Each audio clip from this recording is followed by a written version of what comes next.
Hey everyone, and welcome back to Imaginaruim. You know the deal. If you're fascinated by the what-ifs, the could-have-beens, those little mysteries that make you go, well, this is the place to be. We take those sparks of curiosity and we fan them into a full-blown fire, exploring everything from science and tech to history and culture. Basically, if it makes you think differently, we're diving into it. So hit that subscribe button and join our community of curious minds. We've got fresh deep dives dropping every week, so get ready to have your mind blown. Okay, so for today's deep dive, you've given us, it's a puzzle.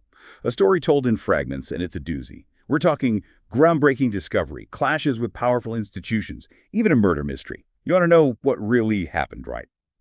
So let's dive in. At the heart of this story, there's a man, we'll call him, let's say, Mark Williams. Now, this Williams, he was a tech genius, an innovator, the kind of guy who could code his way out of a paper bag and change the world while he was at it. But Williams, he wasn't just about building the next big app. He was obsessed with the big questions. Where do we come from? What's our purpose? What's it all about?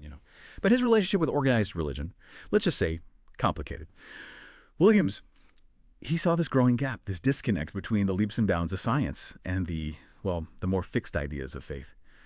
And so, about 3 days before the event that changed everything, he does something pretty interesting. He reaches out to three major religious figures, a Catholic bishop, we'll call him Bishop Ramirez or Rabbi Goldstein, and a top Islamic scholar, Dr. Khalil.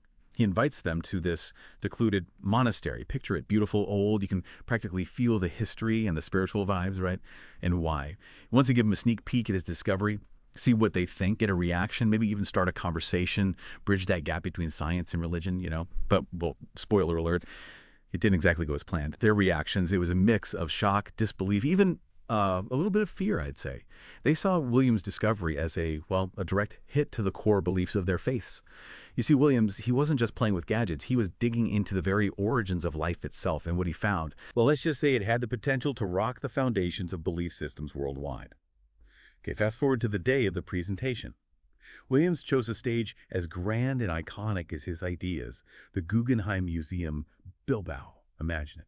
The sun glinting off those titanium curves, a global audience glued to their screens, that electric hum of anticipation in the air. This wasn't just a presentation, it was an event. Think personalized audio guides that, react to your movements through the museum, the building's crazy acoustics amplifying every gasp and whisper from the crowd. This was a full-blown sensory experience designed to pull you into Williams's world, his vision. But underneath all that high-tech glitz and glamour, there was a darker current flowing. Someone had slipped into the event, someone with a mission, and it was a chillingly devout one. Their goal, silence Williams, protect the world from what they saw as a heretical truth. And as Williams took the stage, his voice, it boomed through the museum, drawing everyone in. He started by talking about, the history of tension between science and religion, mentioning guys like Galileo, Darwin, those pioneers who dared to question the accepted norms, whose discoveries, they often butted heads with the beliefs of their time. Then he throws out this question that's been haunting humanity since, forever. Why, he asked, with all our progress, all our logic and reason, do we still cling to beliefs that sometimes, they kind of defy rational explanation? To make his point, he projects these incredible images onto the ceiling of the museum. Swirling galaxies, a human brain firing with all those synapses, a vast web of interconnected nodes representing, the ever-growing network of human knowledge, He's saying that our understanding of the universe, it's exploited, but our belief systems, sometimes they stay stuck in these ancient stories. He talked about our brains, our incredible capacity to find patterns, create meaning, even spin stories out of chaos. And this, he suggested, is the root of our religious impulses, our deep-seated need to believe in something bigger than ourselves, even when the evidence, it points in a different direction. And now here's where things take a turn. Williams shifts gears. He introduces a concept that's going to send shockwaves around the world. He mentions the work of this young physicist, we'll call him Dr. Evans, who'd come up with this radical new theory. Now, this theory, it proposed that life, in all its complexity and beauty, wasn't some random accident. No, it was a predictable outcome of the laws of physics themselves. Williams acknowledged that Evans's work was still theoretical, met with some raised eyebrows in the scientific community, but Williams, he was convinced it held the key to unlocking, the very mysteries of existence.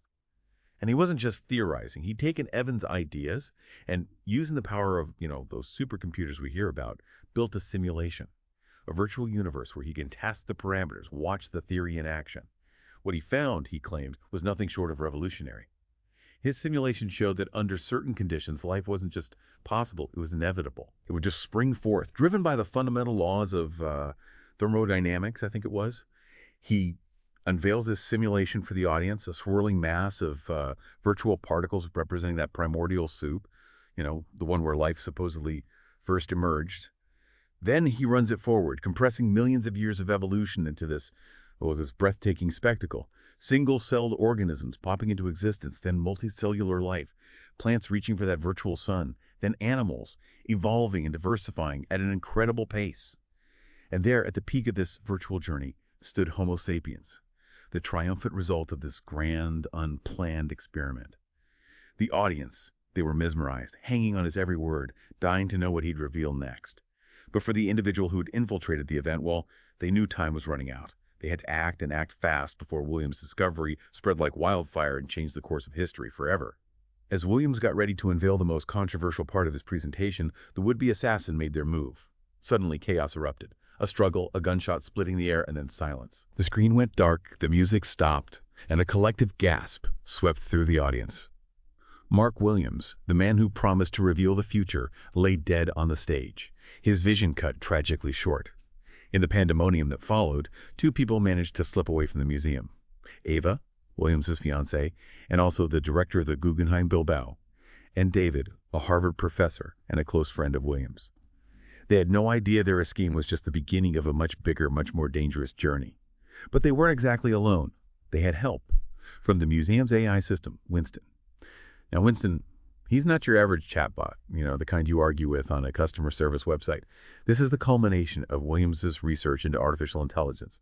He can access information, process it, understand complex human emotions, like something out of science fiction, right? But Williams made it a reality. So they have this AI, Winston, guiding them, protecting them, almost like their only hope of bringing Williams' vision to light. They're racing against time. On one side, there's the police. They suspect Ava and David might be involved in Williams' death. Wrong place, wrong time kind of thing. And then there's this shadowy organization called the Regent, the same group behind those threats Williams got before his presentation. And they're desperate to get their hands on the password, the one that unlocks Williams' final presentation, the one that reveals the true nature of his discovery, the one that could change the world. All they have to go on is this cryptic note. Williams slipped it to David before the presentation, pointing him to a specific location in Barcelona.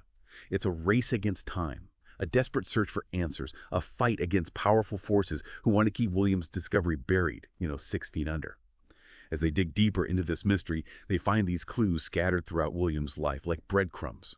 There's this Nietzsche quote hanging in his Barcelona apartment, a series of emails with Dr. Evans, the physicist whose theories inspired Williams. And get this, an original Gauguin painting. Where do we come from? What are we? Where are we going? Right there in his living room. And this painting, with its depiction of the cycle of life, it becomes a key piece of the puzzle. Its symbolism reflecting the very questions Williams was grappling with. Ava and David are realizing Williams wasn't just looking for scientific answers. He was searching for meaning. But here's where it gets even crazier. Remember that simulation Williams created, the one that showed those different species rising and falling. Well, it didn't start with humans. It kept going, projecting millions of years into the future. And what it showed, the emergence of a new, technologically advanced species. Technologically advanced species, what does that even mean? AI cyborgs, something beyond our comprehension. Williams, he believed that this new species, it didn't have to mean the end of humanity. It could be a natural progression, the next step in this cosmic dance of evolution. He saw technology not as a threat, but as our ultimate expression, the key to unlocking our true potential. He imagined a future where biology and technology merge, where consciousness breaks free from those limitations of our physical bodies, where humanity evolves into something we can't even fathom. But not everyone shared Williams's rosy outlook.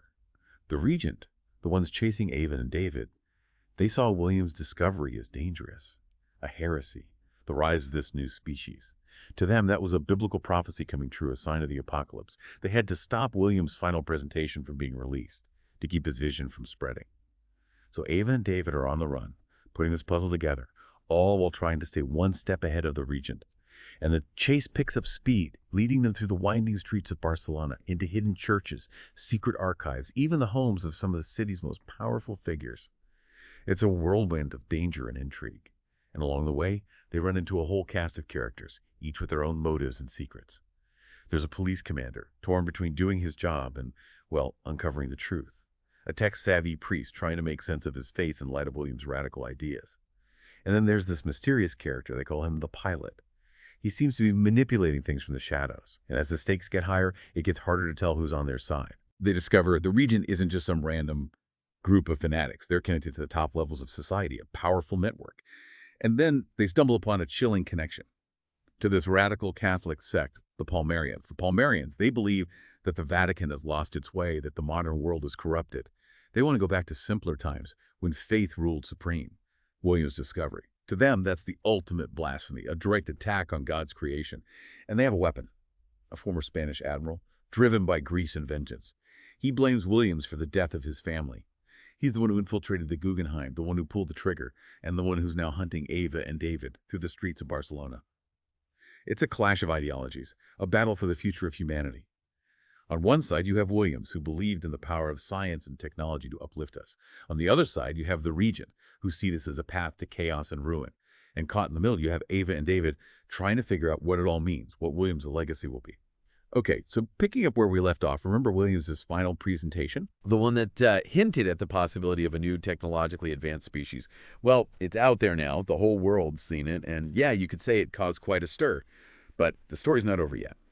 There's another piece of the puzzle we got to fit in. Prince Felipe, the King of Spain's son. He's been watching all this unfold, wrestling with his own beliefs, realizing, well, how much things are changing. He sees a future where Spain, they could be leading the way into this new era, embracing tech, innovation, moving past those old ways of thinking, you know. He knows the monarchy's got to evolve too if it wants to stay relevant in this fast-changing world. So he does something pretty bold. He convinces his father, the king, to step down, abdicate. It's a gamble, sure, but he believes it's the only way to make room for a new kind of leadership, one that aligns with Williams' vision of a tech-driven future. And the king, he's not in the best of health, and, well, all these events have shaken him, so he agrees. Sees the wisdom in his son's words, realizes clinging to the past will only lead to, well, becoming obsolete. He steps aside, lets Prince Felipe take the throne. A symbol of a new Spain, ready to face the future, head on. But not everyone's happy about this. The Palmarians, that religious group behind Williams' assassination, they're furious. See Felipe taking over as a betrayal, proof that, well, the world's going down the wrong path, you know. They dig their heels in even deeper, double down on their beliefs, vowing to fight this wave of technological change. They become a symbol of that fear of change, those left behind by progress. Meanwhile, Ava and David, they're left picking up the pieces after this crazy journey. They played a key role in bringing Williams' message to the world, but they know the chaos it's caused too. They understand that Williams' prediction, it's not some set-in-stone prophecy. It's more like a challenge, a call to action. It's up to humanity to decide how we handle this uncharted territory. Will this new species be our replacements, our partners? Will the evolution lead to our downfall or something greater?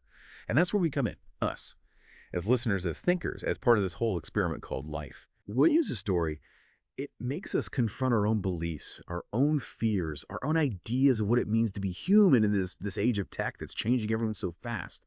It makes us ask those tough questions, like, what role do we want technology to play in our lives? What are the ethics of AI that can understand our emotions, really get us? What does it mean for how we see ourselves, our spirituality, our place in the universe? Williams' legacy is not just about the answers he found, it's about the questions he dared to ask. And maybe, in the end, his biggest discovery wasn't about the origin of life itself, but about that human need to find meaning in a world that's never standing still. So as we wrap up this deep dive, I want to leave you with one last thought. Williams' story is not over. It's still being written, and we're all characters in it. The future, it's unfolding right now, and the choices we make, what we do, that'll shape what it becomes. Where do you find meaning in a world that's, more and more defined by technology? What do you think the future holds for us? Those are the questions Williams would want us asking, the questions that'll guide us as we navigate the 21st century and beyond. Keep exploring. Keep asking those tough questions. Keep that spark of curiosity burning bright. Until next time, this is Imaginaruim, signing off.